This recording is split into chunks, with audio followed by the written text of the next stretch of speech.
Yo, everybody, right now, go on Snapchat, snap me your questions. I'm gonna put you live on YouTube. Here we go. What up? What up? Let's go.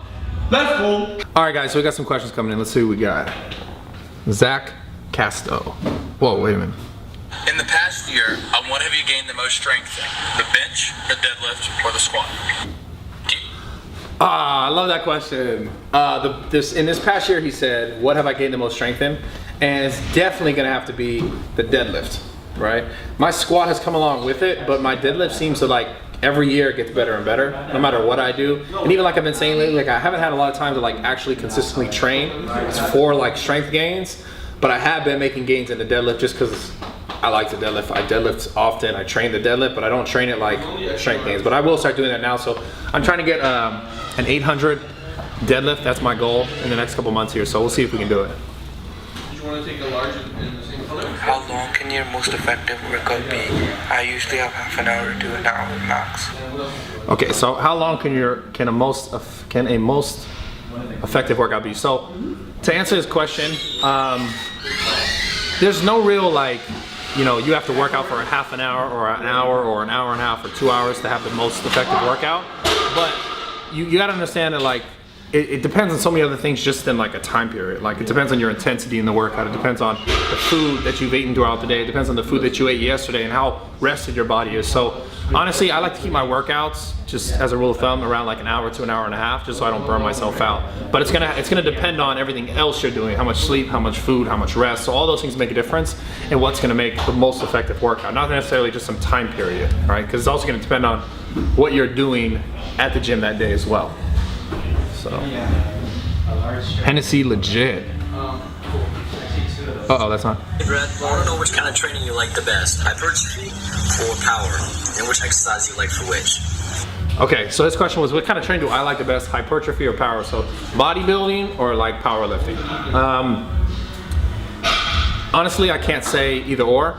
I started out lifting for strength, for athletic performance, and it led into like, I started building strength and at the same time was building muscle, and I was like, oh, this is cool, I like the way that I look as well. So then I started like dabbling more into Arnold stuff, into more bodybuilding stuff. And but which one do I like more? Definitely no answer there. However, I will say that getting stronger is probably one of the coolest things to do because it feels so good to be able to like beat goals. Whereas like bodybuilding is super subjective and it's like that person has better this or I have a better that or this is getting better. But it's more of like, it's a personal thing. It's how you feel. So bodybuilding is more of like a physical thing in my opinion, like a outside, like an outer shell type thing.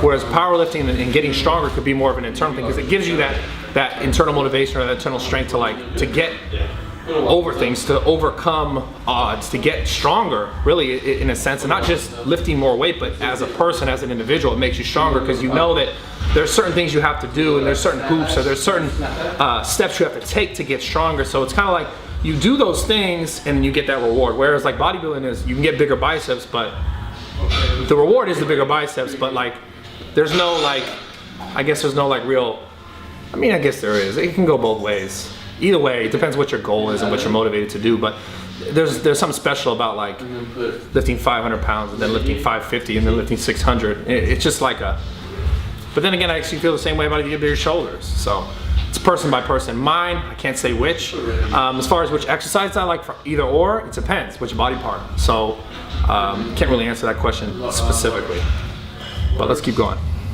Oh shit, did you see Bam? Look at him, can I see Bam? Hey! Okay.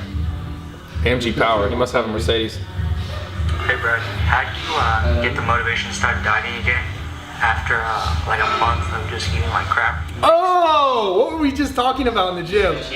So he said, how do you get the motivation to start eating healthy again after like eating like crap for like a month? Me and Nadeem, literally, right? Nadeem's behind the camera. Me and Nadeem were literally like, I was just getting, yeah, behind, yeah, there you go. You saw him? He's like a ghost sometimes. But we were just talking at the end of this workout that we just filmed, which was like a leg routine without the hat on. You guys will see that. Oh, God. Anyways, we were talking about, because we were trying to get some pictures and how I felt fat today. And I legit haven't been like on my diet grind for like the past like month. And it's crazy because I own a food delivery company and the healthy food are delivered to my door, but I still like will eat the food and want to go eat like fast food. So I'm in the same rut as you are right now, like getting back into eating healthy. And I want to say something before I can kind of, because I'm going to have to figure out how to do it myself, because I've been here in and out of this situation. So I'm going to answer your question, but the thing that's crazy about it is, it's hands down the most important part of all of this, eating healthy, because it's gonna change the way you feel. It's gonna change how much energy you have throughout the day. It's gonna change how motivated you are to get to your workouts. It's gonna change,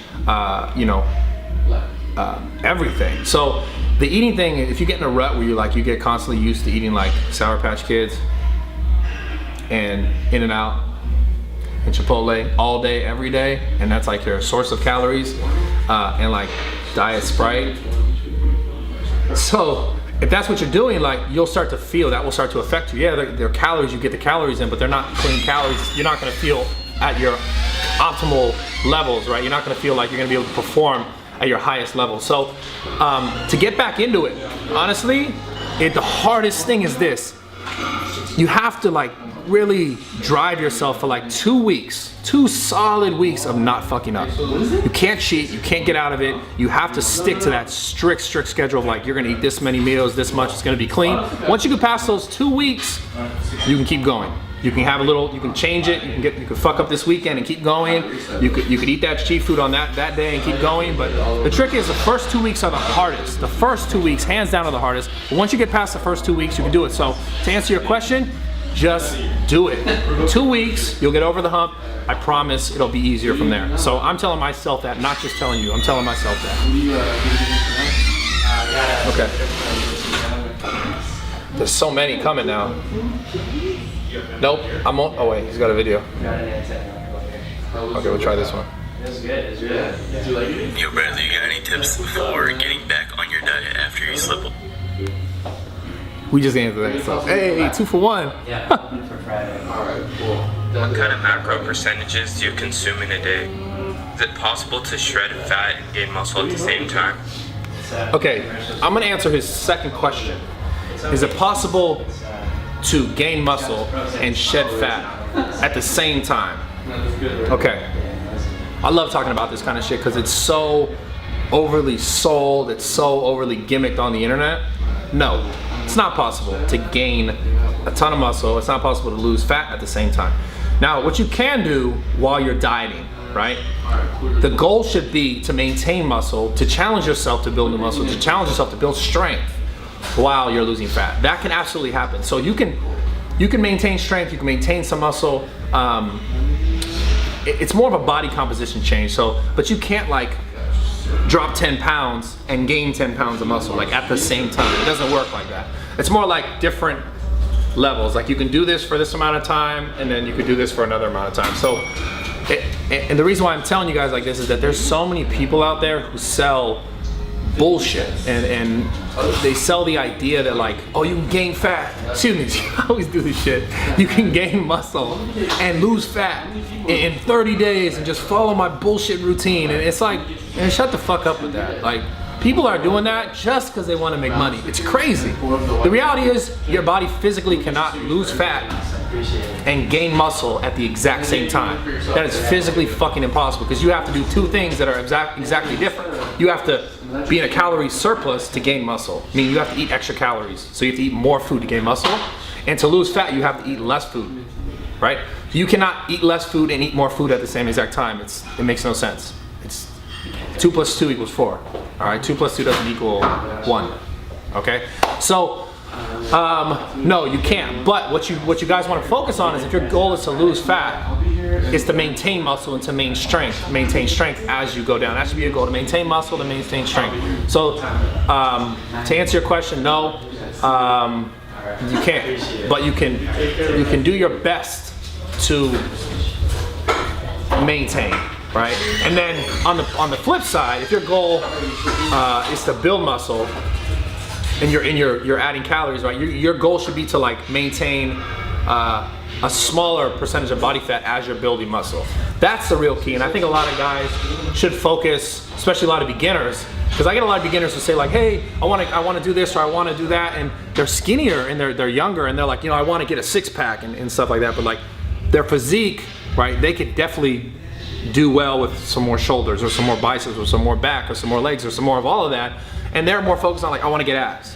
And you guys got to understand, like, at least in my perspective, and this is just my opinion, a lot of beginning guys should focus on building muscle and building strength instead of getting a six-pack.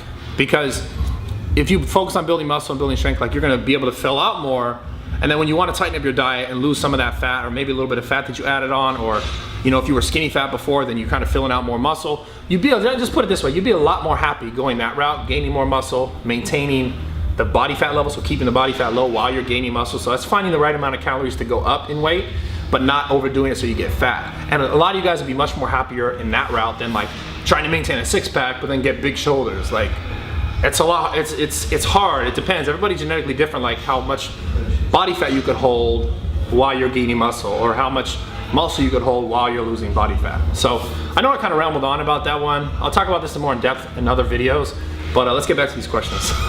Sorry. Okay. Dan is a bunch. Bradley, when you plateau, what is the best thing to do when you're lifting?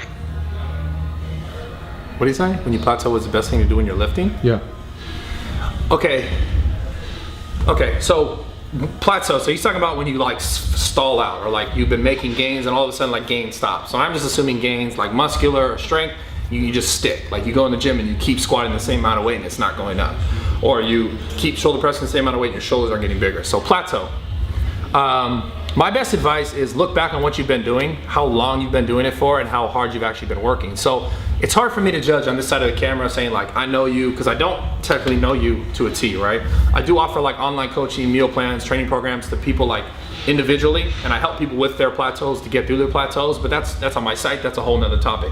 So to give you like a general idea is when you plateau, you have to look back at what you've been doing for 2 months, 1 month, 3 months, 6 months, whatever it is, and your numbers that you've been hitting in your lifts, if you're trying to get over like a strength plateau or like a physique plateau. Like you have to look at the intensity, the lifts, like the amount of reps, the amount of sets, and then evaluate it and say like, okay, I've been doing all this stuff, how could I tweak this, how could I change this to keep making progress? So I'm not saying you have to keep changing your routine every day, but if you've been doing something consistently for 5 months, 3 months, like, and you've been working hard at it, change the routine, change the set rep schemes, change the weight, change the rest times. So there's so many different things you could do, and a lot of times you don't have to change a ton of different things. You could change 1 or 2 workouts. You can change your back workout and maybe put it at a different day of the week, or you could change like your leg workout and put it at a different day of the week. So those are the things you can change to get through the plateau. And then a lot of it's gonna come down to like eating. Like, are you eating enough? Right, because that's a big thing. Are you getting enough rest? Are you getting enough recovery? So there's all those other things that come into play. And again, guys, that's why I offer like personalized stuff, because I can help you specifically with it. But just so you guys have like a general idea, think about the things you're doing outside of the gym as well.